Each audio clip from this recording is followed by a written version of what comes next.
খেলাধুলা ভালো চলতেছে, আগে বহুদিন পরে দেখো আপনি একটা ক্লিক দেখান, এবার ক্লিক। আমি তো ক্লিক ক্লিক তো করতে পারি না, আমার সামনে বিশ্বকাপ খেলা বুঝো নাই, হাত পাওয়া লাগবে তো পরে বিশ্বকাপ খেলতে পারবো না। তো আপনি একটা ক্লিক যেমন দেখান তো ভাই। করছো এই একটা ক্লিক ক্লিক না দেখালে কেমন হয়? এত বড় একটা প্লেয়ার নেই মতো বুঝছো, ক্লিক দেখা হয় দেখান বড় ভাই।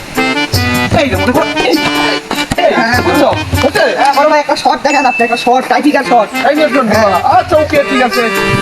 ঘটনা হচ্ছে কি, ও তো একাই পারবে না, ও তো কয়জন ভাই? ও তো একাই পারবে না, আর বুঝুন দাও, আর বুঝুন আর বুঝুন দাও। হ্যাঁ কেউ তাও আসতে পারবে না তো বল। দেখি। এই তোমরা বলেন ভয় পাও না বুঝছো, শটটা করে যদি খেলে যাবেন বুঝছো, এই শট কেউ জীবনে করে নেই বুঝছো, আমার আবার খেলা হবে সামনে তো। खत्म খেলা সেই পালা চলে গেল রে।